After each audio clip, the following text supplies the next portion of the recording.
Hemos de admitir que a lo largo de los eones, dioses del antiguo mundo existieron de a montones, en todos los continentes.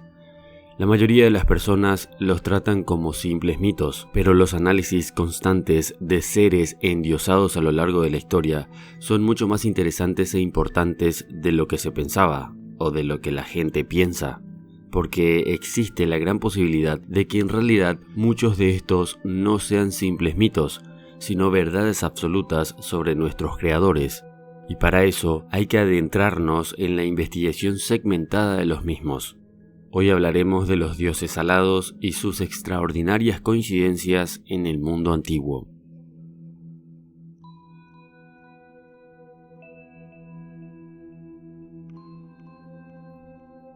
Asur, también conocido como Ashur, es el mayor dios de Asiria, el rey de los dioses y el dios de los reyes. Era un dios de la guerra cuya capital religiosa fue Asur, que luego daría su nombre a Asiria.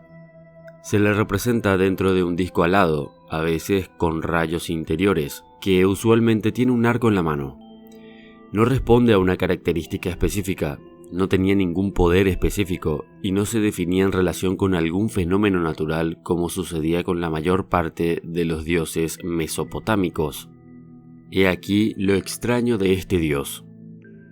Su nombre se escribía durante el milenio 1 a.C. con los signos de As, que significa Dios, y con el signo Shar, que se identifica con el concepto infinito. Por lo tanto, Ashar es el dios de la totalidad, creador del cielo, como An, y de los lugares infernales. La mayoría de los soberanos del primer milenio lo incluyen en su nombre real, como Ashurbanipal. Asur significa que es el nombre del creador de su heredero. El zoroastrismo o mazdeísmo es el nombre de la religión y filosofía basada en las enseñanzas del profeta Zoroastro, también conocido como Zaratustra, que reconocen como divinidad suprema a Ahura Mazda, el creador no creado. Ahura Mazda, o también conocido como Urmus, es el dios del cielo, omnisciente y sacerdote celeste. Es un dios abstracto y trascendente, sin imagen concreta, por lo cual no es representable. El principal símbolo del zoroastrismo es el Farabahar, una suerte de disco alado similar a otros anteriores, como el de los pueblos egipcios, mesopotámicos, hititas, etc., pero con una persona dentro. Se desconoce el concepto concreto que representaba en las mentes de quienes lo adoptaron, pero en el actual zoroastrismo, el Farabahar se interpreta como un recordatorio del propósito personal en la vida, que es vivir de forma que el alma progrese hacia el Frasho Kereti, o la unión con Ahura Mazda. Este símbolo resulta muy similar al dios asirio Asur, pero a diferencia de este, el Farabahar tiene su torso fuera del disco, mientras que Asur lo tiene completamente dentro. También se diferencian por las extensiones en forma de tren de aterrizaje, a falta de un mejor término que tiene el Farabahar. El término Farabahar desciende del persa medio Frawar, mediante la disimilación del Frawasho Frawash, del avéstico Frawashi, espíritu semejante a un ángel de la guerra. Tampoco existe ninguna descripción física de ningún Frawashi en el Avesta, el libro sagrado del zoroastrismo. Veamos la relación de Asur con Ahura Mazda. Este símbolo de Farabahar tiene sus orígenes en otros discos alados anteriores, de más de 4000 años de antigüedad, provenientes de Egipto y Mesopotamia, los cuales están asociados al sol y a deidades relacionadas con este. Aura es la traducción persa de la védica Asura, que es una variación de Asur. Moutol y Gemol propusieron en el año 1911 que Ahura Mazda era el mismo dios Asur. Surya, dios del sol en la mitología védica, Asur es el mayor dios de Asiria, Asura, deidad demoníaca en el hinduismo, y Aura, todos términos relacionados con el sol. La comparación del zoroastrismo con la religión india también es útil para comprender su significado. Estas dos religiones tenían un dios llamado Mitra por los hindúes y Mithra por los iranios, que era un dios solar. Más aún, Mitra proviene de la palabra persa Mird, que significa sol. El término aura era también conocido por los indios, que lo pronunciaban Asura. Son los iranios quienes transformaron la S original en una H. En los pasajes más antiguos del Rig Veda, el texto más antiguo de la India, de mediados del segundo milenio a.C., la palabra Asura representa al Ser Supremo, como entre los iranios.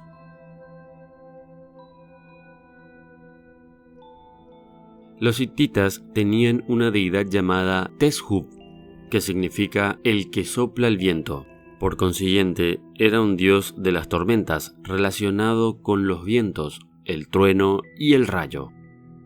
Al igual que los griegos, los hititas representaban también algún tipo de culto al toro, y al igual que Júpiter más tarde, Teshub era representado como dios del trueno y del rayo, montado en un toro. La estela de una tumba hitita del siglo VIII representa este símbolo de disco alado que se cierne sobre una princesa y su asistente. En un detalle del disco solar, vemos que contiene una roseta de 8 puntas. En la mitología egipcia, Ra era el gran dios anónimo. Demiurgo, la entidad que sin ser necesariamente creadora es impulsora del universo, dios del cielo y dios del sol. Ra era la manifestación de la luz solar, dador de vida, así como responsable del ciclo de la muerte y la resurrección. Su símbolo era Atem, el disco celestial, representado como un globo alado. A principios del Imperio Antiguo, Ra era solo una de las varias deidades solares existentes, pero hacia el 2400 a.C.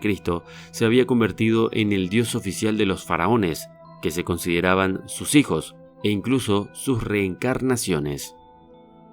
Durante la quinta dinastía fue elevado a deidad nacional y posteriormente vinculado al dios tábano Amón, para convertirse en Amon-Ra, la principal deidad del panteón egipcio.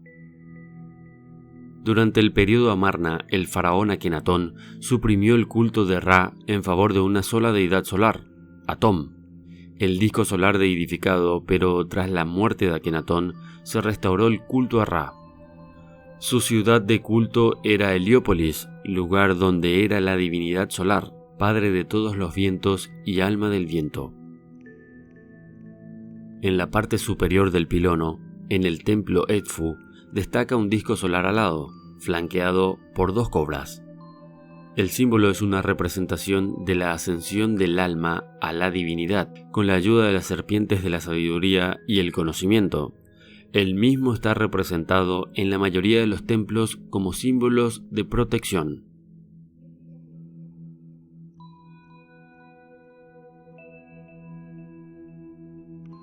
Las representaciones más antiguas halladas hasta la fecha de este disco alado son, como en muchos otros casos, de los sumerios.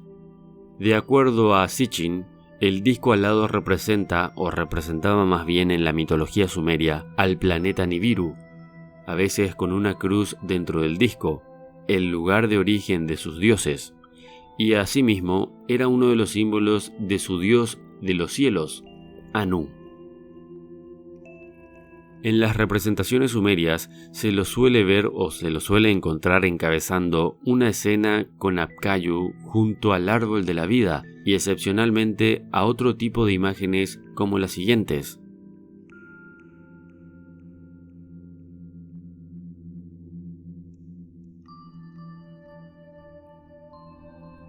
Relaciones varias del disco alado.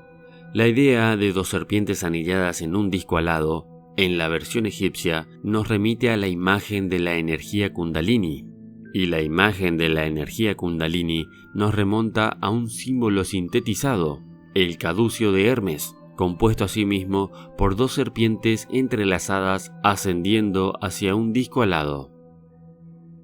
La siguiente escultura del caduceo tiene además por encima el disco solar del cual se desprende las serpientes, en este caso disimuladas. La narración de esta imagen sería algo así como que, tras nacer en la base, las serpientes ascienden buscando unirse en lo más alto, tras lo cual quedan sometidas a las alas del espíritu, convirtiéndose en una serpiente alada, un dragón o un águila con una serpiente en sus garras. Precisamente estas nociones simbólicas abren todo un nuevo mundo y un nuevo escenario de analogías con otras imágenes y relatos ancestrales. La imagen de la serpiente alada nos remite directamente a la idea de la serpiente emplumada llamada Quetzalcóatl o Kukulcán, el dios creador de las culturas mesoamericanas que en lenguaje náhuatl, Quetzal es el nombre de un ave de hermoso plumaje y Cuatl significa serpiente. En la siguiente representación del Códice Barbónico encontramos a Quetzalcóatl, serpiente de plumas preciosas, dios creador, y a Tezcatlipoca, el espejo humeante, el jaguar, omnipresente e invisible, dios antagónico de Quetzalcóatl.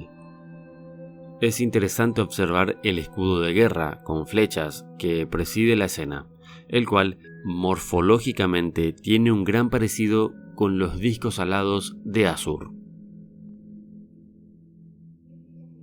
Según la mitología del pueblo mexica, Huitzilopochtli ordenó a su pueblo que solo fundarían su reino donde estuviera un águila parada sobre un nopal devorando una serpiente, es decir, la noción de la serpiente alada.